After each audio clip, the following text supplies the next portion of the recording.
Vamos lá, compartilhar a tela. Apostila. E confirma para mim, na nossa última aula, que foi sexta-feira, né?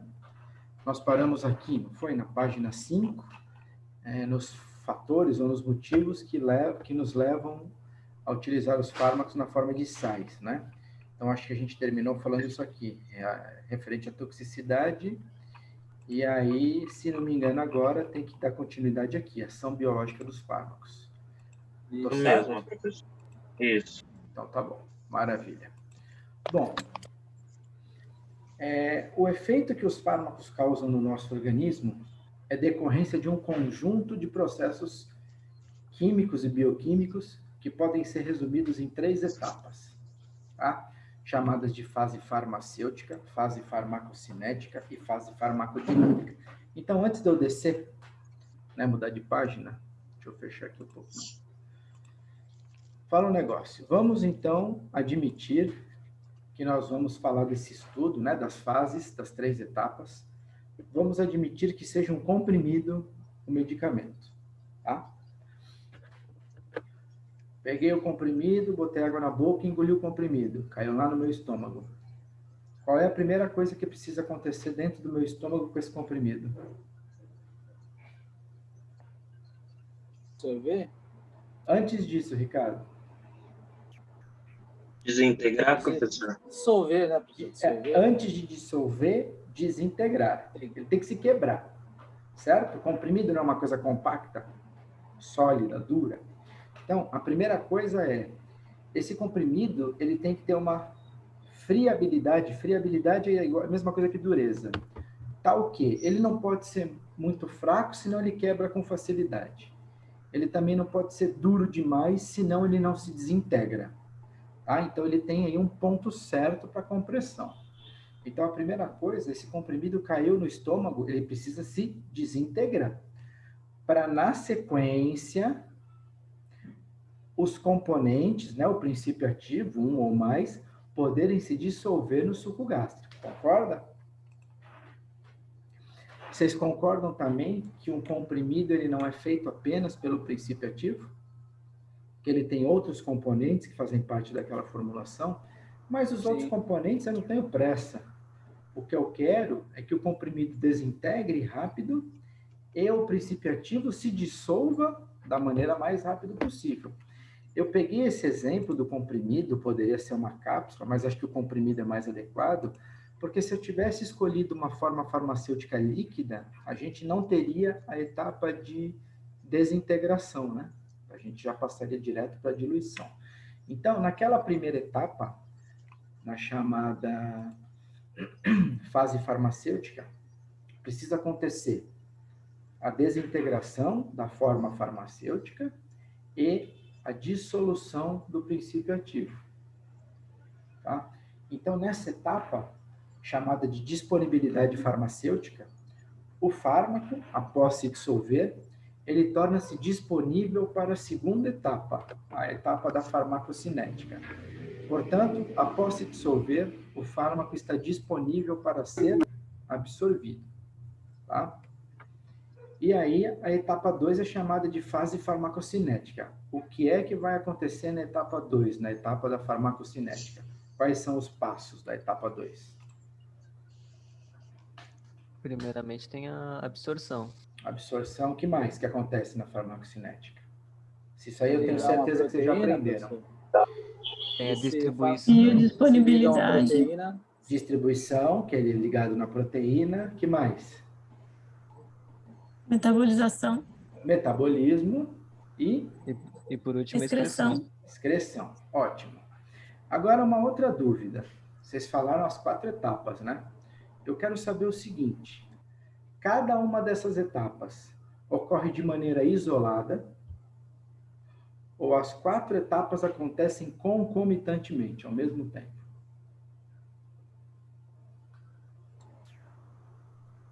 Cada um. Eu acho por etapas, professor. Por etapas? Quem mais ia falar alguma coisa? Era a Beatriz? Eu falei por etapas também. Por etapas também? Todo mundo concorda? Cada uma acontece numa etapa? Então, vocês acham que dissolver um comprimido no estômago todas as moléculas de princípio ativo são absorvidas ao mesmo tempo? É isso que vocês acham? Não, nesse caso não, professor. Então, Vai ser aos poucos. então não é tudo ao mesmo tempo. Por quê? Então não é. Algumas professor, moléculas foram absorvidas. Fala, Ana. Porque não tem como ele ser absorvido e excretado ao mesmo tempo. Então, na minha Você- cabeça, é dividido em etapas. É que você está pensando numa única molécula? Você está Tô pensando no todo, eu acho. Porque olha só, vamos pensar, você tem quantas moléculas ali? Putz, bilhões e bilhões de moléculas. Enquanto as primeiras foram absorvidas, tem outras que estão lá ainda no estômago. Essas primeiras que foram absorvidas já começam a ser distribuídas, enquanto tem outras que ainda estão sendo absorvidas. E assim continuamente. As primeiras que já foram distribuídas podem estar sendo metabolizadas, enquanto outras estão sendo distribuídas, enquanto outras estão sendo absorvidas. Ou seja, a farmacocinética não é assim por etapas, tudo separadinho, né? Vamos todo mundo junto? Não, não é assim. Ela acontece ao mesmo tempo, essas etapas, tá? Então, absorve, e aí distribui, acho que o Ricardo falou, ligado à proteína. Proteínas plasmáticas, principalmente a albumina. E esse fármaco que está ligado na proteína para ser distribuído pelo organismo, esse fármaco ele é capaz de promover a ação farmacológica, ligação com o receptor? Então, Não, né? O fármaco ligado, ele não tem ação. Ele precisa se desligar da proteína para poder interagir lá no alvo dele, não é isso? Certo. E aí vai acontecer o metabolismo e a excreção. Tá? Então, a etapa da farmacocinética, ela acontece tudo ao mesmo tempo. É óbvio que o primeiro passo é a absorção. Vocês sabem a sequência, absorção, distribuição, metabolismo, mas não significa que todas as moléculas vão sofrer uma etapa de cada vez, né? Isso vai acontecendo de uma forma dinâmica, tá? Beleza. Então, quando você tem aí, após a fase farmacocinética, né, chamada de disponibilidade biológica, o fármaco está disponível para promover o efeito, que é a fase 3, a farmacodinâmica, né? E aí, para promover o efeito, o que ele precisa fazer? Ele precisa se desligar da proteína carregadora e interagir com o receptor dele no local da ação, no tecido-alvo. E dessa interação do fármaco com o receptor é que vai haver o efeito, né? Aí ocorre o efeito do fármaco. Então, tudo isso que a gente falou, tem aqui um diagrama, né? Vocês devem ter a apostila em mãos, explicando cada uma dessas etapas. Ó, fase farmacêutica, com o objetivo de deixar o fármaco disponível para ser absorvido, né? A disponibilidade farmacêutica. Depois aí da fase 2, o fármaco tem que estar disponível para promover sua ação, chamada disponibilidade biológica. E na fase farmacodinâmica, o fármaco interagindo com o receptor no local correto, né, no tecido-alvo, produzindo o efeito esperado. Tá?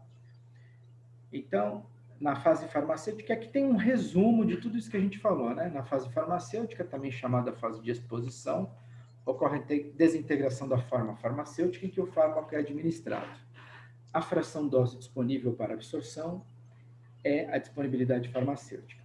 Na fase farmacocinética, ocorre a absorção, distribuição, metabolismo e excreção do fármaco, sendo a fração que chega à circulação sistêmica chamada de disponibilidade biológica. Outra coisa, pode ter uma certa porção do fármaco que é absorvido e é eliminado diretamente. Uma pequena porção, pode acontecer.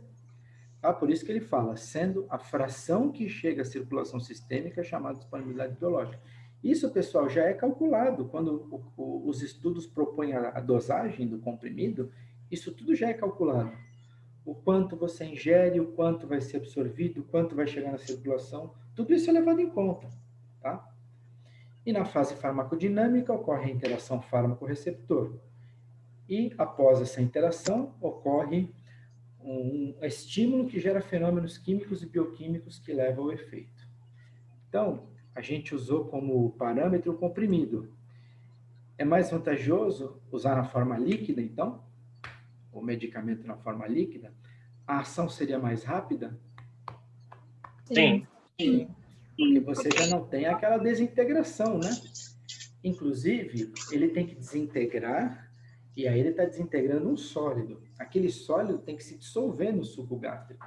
Quando você toma, por exemplo, uma dipirona gotas, o próprio princípio ativo ele já vem dissolvido, não vem? Dentro do frasquinho. E aí você dilui aquilo ainda mais em água, né? Num pouquinho de água e toma. Ou seja, ele já entra dissolvido em água, então rapidamente ele se dissolve no suco gástrico e é absorvido. Eu, por exemplo, eu não tomo comprimido de analgésico quando eu estou na minha casa. Comprimido de analgésico está na minha bolsa quando eu vou trabalhar. Se eu tiver dor de cabeça, eu tenho um comprimido. Em casa, eu só tomo, eu dou preferência para medicamento na forma líquida. E eu já reparei que assim é muito mais rápida a ação do analgésico quando você usa ele na forma líquida. Muito mais. Afinal, você está tomando analgésico porque você está com dor de cabeça, né? Você não quer esperar meia hora, 40 minutos, uma hora para o medicamento começar a fazer efeito. Então, quanto mais rápido, melhor, né? Então, eu evito tomar comprimido de analgésico. Sempre que eu estou em casa, é só forma líquida, tá? Tudo bem aí com as etapas entre você ingerir um comprimido, uma forma farmacêutica, e o efeito? Não é tão complicado, né? Na sequência, o que tem ali embaixo é efeito placebo. Todo mundo já ouviu falar em placebo? Todo mundo sabe o que é? Ou tem alguém que não sabe? Sim. Sim? Então, o que é placebo? Dê um exemplo de placebo aí para mim. Não é para ler na apostila, hein? Quem pode me dar um exemplo? É o recipiente, né, professor, do comprimido, né? Espera aí.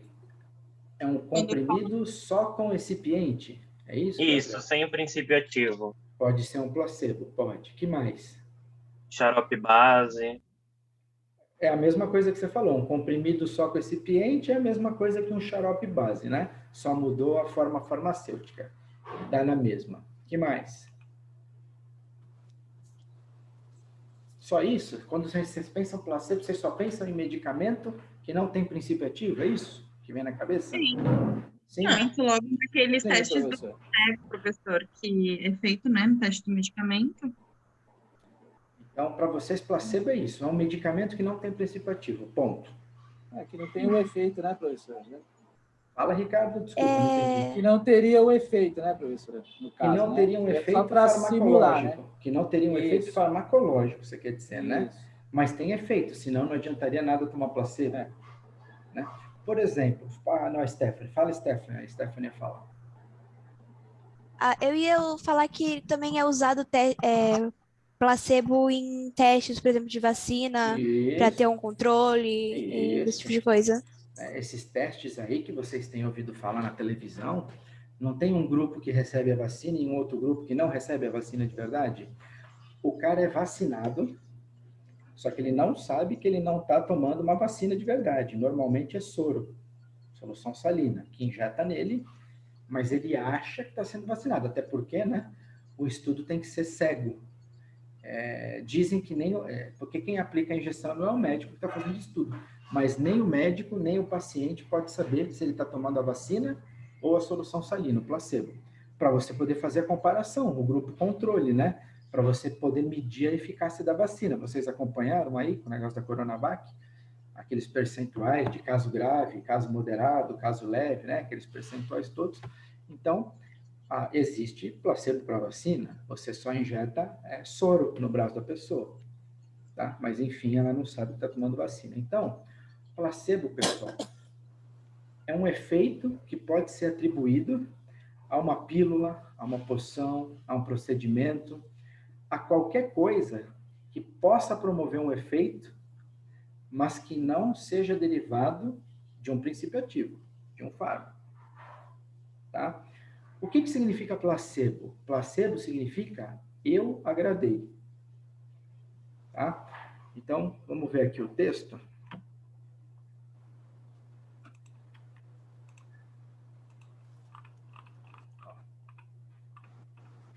Em determinados casos, o efeito biológico não decorre da ação do medicamento específico, mas sim de fatores psicológicos ou inespecíficos.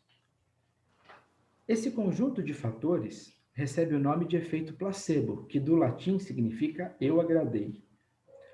Então, pela definição do Wolff, o efeito placebo pode ser definido como qualquer efeito atribuível a uma pílula, poção ou procedimento, mas não as propriedades farmacodinâmicas específicas. E aí existem 4 tipos de classes. Então, ele fala aqui, psicológicos. Quer ver um exemplo simples? Principalmente criança e idoso, né? É mais fácil da gente conseguir reparar isso. Não precisa nem ser idoso, mas tem gente que acha que está doente e precisa ir no médico. Tem gente que gosta de ir no médico e tomar remédio. E aí ele vai no médico e se o médico falar que ele não tem nada, que não tem problema nenhum, que não precisa tomar nada, o cara vai trocar de médico. Ah, não, mas até que ele não vai sossegar enquanto o médico não der alguma coisa.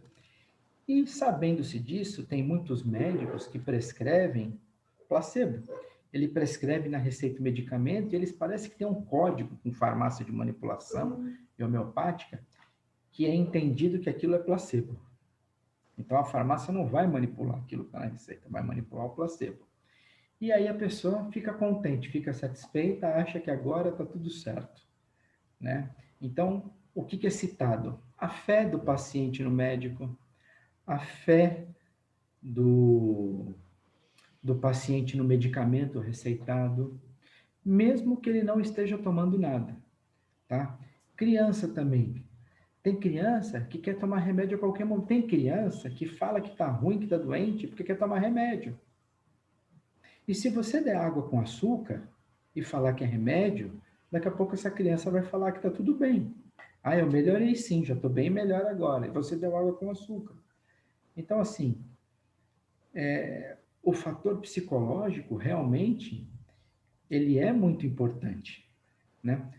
Não só falando no tratamento medicamentoso, mas eu acho que em qualquer situação, né? No teu serviço, no teu bem-estar, no teu humor. E a gente vê que nos tratamentos isso é muito importante. Por exemplo, não tem muita gente que você vê aí na televisão, né, em canais de igreja, que fala que rezou, foi frequentar e melhorou de uma doença grave, melhorou daquilo. Então, assim, se prendeu à fé, né, muitas vezes não estava fazendo um tratamento específico para aquilo e acredita que a fé, a reza fez aquilo melhorar. Eu tinha uma tia idosa, bem idosa, que a homeopatia que ela tomava tinha que ser eu que fazia na farmácia. Se não fosse eu que fizesse, ela já não achava tão boa a homeopatia. Então, para ela, era eu que fazia a homeopatia que era boa que ela tomava. Se os outros fizessem, não ia ser tão boa para ela, né? Quer ver um outro efeito placebo? Vamos supor, Beatriz fala assim para mim: estou me sentindo tão deprimida ultimamente. Aí eu dou um vidrinho para ela, né, sem rótulo, eu falo assim, toma 2 gotinhas disso aqui todo dia, é de pirona. Aí ela toma 2 gotinhas todo dia, daqui a 2 meses ela me procura e fala: nossa, professora, aquele remédio que você me deu foi tão bom, eu tô tão melhor agora, depois que eu tomei aquele remédio. De pirona, serve para tratar depressão, por acaso? Não. Aí você vai falar: mas tem princípio ativo? Tem. Mas tem algum princípio ativo que serve para tratar a depressão na dipirona? Não. Então, isso também é considerado efeito placebo. Quer ver um outro estudo que é interessante que fizeram? Pegaram um grupo de idosos que tomavam um medicamento, eu não me lembro para quê. Vou supor que seja hipertensão, tá? Então, eles tomavam lá um comprimido azul para hipertensão. Fizeram um teste, pegaram esse grupo de idosos, dividiram em 2 grupos. E aí deram o mesmo medicamento, na mesma dosagem, tudo igualzinho. Só que mudaram a cor do comprimido para amarelo. E para a outra metade, eles deram um comprimido azul, igualzinho àqueles que eles tomavam, só que de placebo, que não tinha nada dentro. Adivinha qual foi o grupo que se queixou que o medicamento que eles tomavam não estava funcionando direito, segundo eles? Amarelo. O que não tomou placebo. Obviamente o amarelo, que estava tomando medicamento, mas que tinha mudado a cor. Enquanto que o outro grupo que continuou tomando medicamento de cor azul, que não era medicamento, era placebo, nada reclamou. Então, você quer prova maior do que é muito mais o psicológico do que o farmacológico aí nessa situação? Deixa eu colocá-la de volta para a gente ver as 4 classes de placebos. Vamos lá.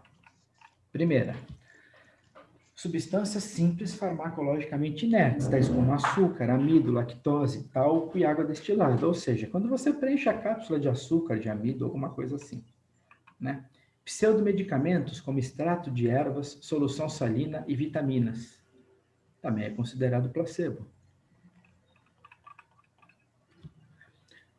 Ação farmacodinâmica de agente específico, embora não seja indicado para aquele mal, que foi o exemplo que eu falei da dipirona para tratar a depressão.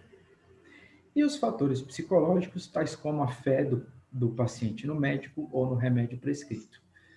Então, tem gente que tem o médico lá da família há 30 anos. O cara pode não ter nada demais, ele vai no médico e ele já sai satisfeito, ele já sai melhor. Estava se queixando disso, daquilo, o médico falou, não, é assim, assim, assado, pronto. Conversou com o médico, já está mais contente, já está mais conformado e já melhora. Tá? E olha só que interessante esse parágrafo. Em 1979, nos Estados Unidos, uma indústria farmacêutica requisitou ao FDA. O FDA é a nossa Anvisa, né? Só que lá o FDA controla medicamentos e alimentos, né? A sigla é Food and Drugs Administration. Então, uma indústria requisitou ao FDA a liberação de um novo analgésico, que será vendido com o rótulo cujos dizeres correspondem à verdade. Aí que é o rótulo. Provado eficaz em 1/3 de todos os casos e absolutamente seguro. Nome do medicamento, placebo. O que eles observaram? Que testes com placebo se mostraram eficientes aí em 1/3 do pessoal estudado. Mesmo usando placebo, o pessoal relatou melhora ou determinado sintoma desapareceu. Tá? Então, de fato, o efeito placebo é real, é verdadeiro. É claro que não é sempre com qualquer coisa, é claro que não é com todo mundo, né? Acho que nenhuma de vocês vai querer fazer um teste, tomar uma pílula anticoncepcional de placebo, né? Para ver se placebo funciona ou não. Não é uma ideia muito boa fazer isso. Mas, assim, para determinados problemas, para pessoas hipocondríacas, né? Que gostam, que querem tomar remédio, eu acho que a utilização de um placebo é muito bem-vinda. Tem uma funcionária lá da faculdade, né? A que monta nossas aulas práticas, ela me perguntou, onde é que eu consigo comprar cápsula de placebo, porque eu estou tentando tirar os remédios da minha mãe e não adianta, não consigo enganar, eu vou ter que arrumar cápsula e botar dentro da embalagem original, porque está cada dia tomando mais remédio e já não deveria estar tomando. Então, em determinadas situações, eu acho muito bom o efeito placebo, né? Você pode usufruir desse efeito em determinadas situações. Tá certo? Na sequência, nós vamos começar... Pode falar. Eu ia pedir para o senhor voltar no tópico B, por favor, que eu não consegui anotar. Peraí. Pseudomedicamentos, ele fala ali. Solução salina, extrato de ervas e vitaminas.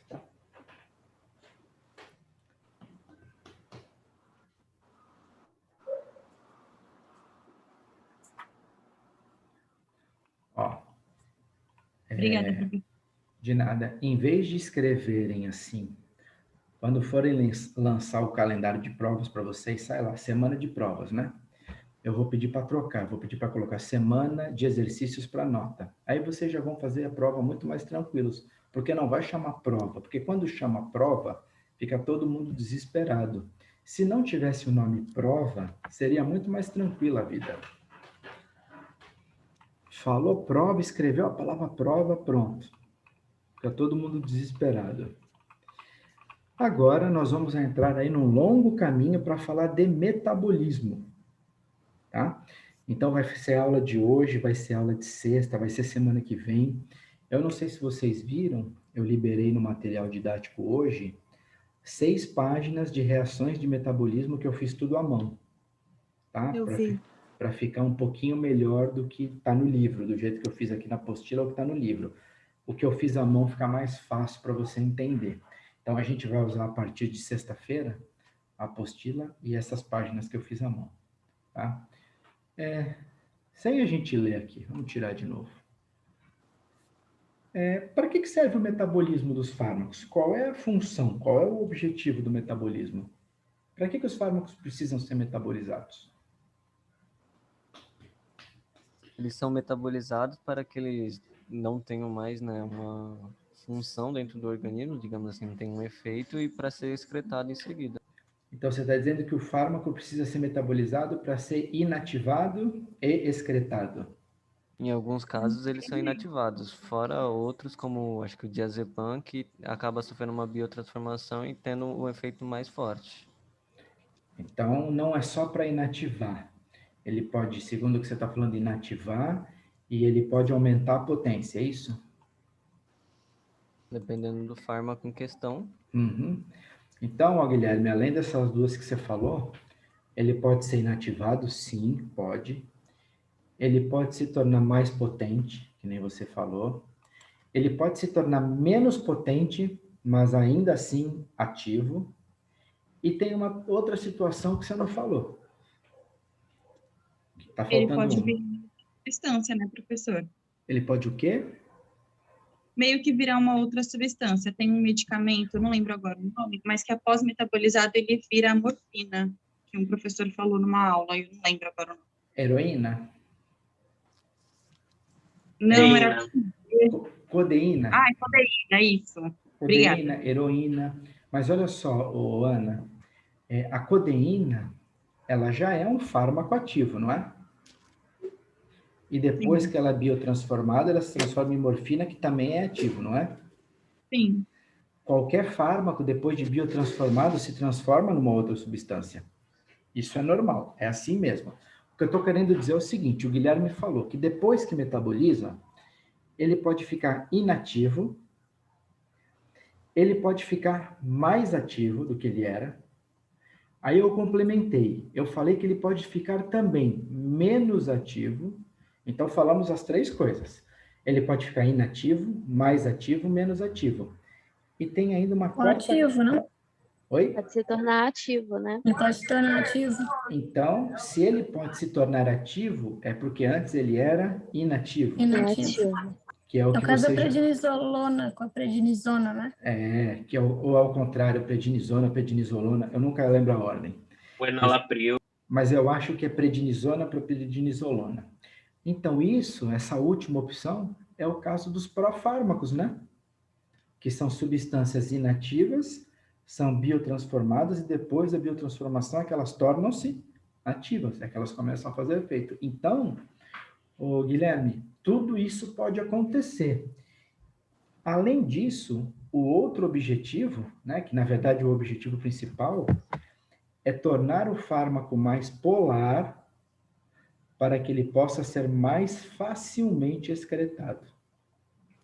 Tá? Podem anotar aí. O objetivo principal é tornar o fármaco mais polar, né, após metabolização, para que este fármaco possa ser mais facilmente excretado. Então, eu acho que você falou assim, ele tem que ser metabolizado para poder excretar. Uma pequena porção do fármaco, se ele já for polar, ele pode ser eliminado sem ser metabolizado. Tá? Então, o metabolismo visa sempre facilitar a excreção. Porque senão, parece que se não metabolizar, não pode excretar. E pode, alguns conseguem. Tá? Então, o papel do metabolismo é facilitar, é ajudar na excreção, tornando o fármaco mais polar. Qual é o principal local de metabolismo dos fármacos no nosso corpo? Fígado. Fígado. É basicamente no fígado, apesar de que o texto fala que também pode ocorrer processo de metabolização nos rins, no cérebro e pulmões. tá? Ele também cita esses 3, mas a gente sabe que é quase que exclusivamente no fígado, né? A grande parte do metabolismo é do fígado. Ou seja, agora que vocês são jovens, vocês não tomam medicamentos praticamente, né? Mas com a idade, vocês passarão a tomar. É raro um adulto com uma certa idade que não toma medicamentos. É muito raro de acontecer. A grande maioria acaba tomando pressão, diabetes, colesterol, que mais? Ácido úrico, diabetes, N coisas, né? Então, você tem que tomar muito cuidado, você tem que preservar seu fígado. Por quê? Porque agora você ainda não precisa muito da ação do seu fígado. Mas lá na frente, tenho certeza que você vai precisar. Outra coisa, o fígado não metaboliza só fármaco. Qualquer substância química que entrar no seu organismo, o fígado vai precisar metabolizar. Um veneno, uma toxina, qualquer coisa. Qualquer agente químico. Não estou falando de alimento, hein? Pelo amor de Deus. Tá? Estou falando de substâncias químicas. Por exemplo, quando você bebe, tem álcool, né? Tem etanol, né? Então, cuidado, porque vocês jovens não dão muita importância, mas o consumo exagerado de álcool e drogas acaba com o fígado, tá? Não tem coisa pior do que essas duas, álcool e drogas. Certamente, se você consumir em exagero, uma dessas duas substâncias, não precisa ser tudo, você vai se dar mal a médio prazo. Quer ver um exemplo clássico? Que eu só fui ver a foto depois que já tinha falecido. Eu não sei se vocês vão lembrar, vocês já devem ter ouvido falar, mas acho que vocês eram pequenos quando ela morreu. A Amy Winehouse. Vocês lembram dela? Vocês lembram da cara dela quando ela morreu? Era pele e osso, definhada, dente amarelo, sem dente, perdendo dente, acabada. De tanta droga, acho que era mais droga que álcool, mas ela estava literalmente acabada, um trapo. Eu acho que ela não levou 10 anos nesse consumo exagerado de álcool e droga para ficar daquele ponto. Até então, pelo que eu via ela, pelo que eu conhecia ela de ver na televisão, eu só me lembrava dela com essa cara. E depois que ela morreu, circulou foto dela antes dela começar a usar droga. Vocês chegaram a ver essas fotos? A mulher era bonita pra caramba, meu. Quem só via ela depois achava ela um trapo, né? Aí quando eu vi a foto dela, eu falei, eu não acreditava que era a mesma pessoa. Parece transformação de Hollywood, que os caras fazem maquiagem lá. Era uma coisa impressionante o que a droga fez com aquela mulher. Claro que ali era um caso extremo também, né? Era um consumo, assim, muito grande. Mas, assim, principalmente o pessoal que gosta de beber muito... Pessoal, Oi. quando ela foi encontrada, ela usava droga desde 2008. Acharam, né, foi feito teste nela, não achou nenhum vestígio de droga. O que achou nela foi 6 vezes a capacidade suportável pelo corpo de álcool. Era só álcool. Ela parou de usar drogas. Isso, ela parou de usar drogas e com isso ela meio que trocou, sabe? Ela se jogou no álcool. Trocou uma droga pelo outro, pelo álcool. Eu sei que ela usou droga pesada durante um bom tempo, né? Eu não sabia exatamente o que era. Eu sei que tinha droga e álcool envolvido. Ou seja, para o teu fígado não tem coisa pior que isso. Isso vai acabando com o teu fígado e não demora muito para acabar, hein? Dependendo do quanto for consumido, não é muito demorado para você começar a perceber o que vai acontecer. Tá? Deixa eu botar ela de volta na apostila. E aí, vamos lá. Muita coisa que eu já falei tá aí, né? Fármacos e outros compostos químicos que penetram no organismo vivo, são armazenados no corpo ou removidos dele até certo período de tempo. Então, vocês sabem que tem medicamentos, né, tem fármacos, que eles persistem no organismo um bom tempo. Por exemplo, sabe aquele medicamento injetável, Diprospan, que é dipropionato de betametasona? Ele é um corticoide de depósito, né? Parece que ele fica tendo efeito por até 30 dias no organismo. Você injeta, você toma intramuscular, né? Na nádega. Ele fica depositado na gordura do corpo e vai sendo liberado lentamente da gordura do corpo. tá? Ele tem uma ação longa, duradoura. Então, eles têm que ser removidos do corpo após um certo período de tempo. Qualquer substância que entre no seu organismo. No organismo, eles podem continuar intactos ou sofrer transformações químicas, que é a chamada biotransformação. Né? Metabolismo e biotransformação é a mesma coisa. Dando os seguintes compostos, que é aquela hora que eu estava falando com o Guilherme. Ele pode ser menos ativo, ele pode ser mais ativo, ou ele pode continuar mais ou menos com a mesma atividade. Ele pode se tornar inativo, tá? Então, o nome desse processo é metabolismo ou biotransformação. Não vai dar para continuar aqui, eu vou parar, vai cair, a gente já retorna, tá? Porque eu vou começar a falar, vai cair. Já baixou aqui de 1 minuto. Deixa eu parar aqui.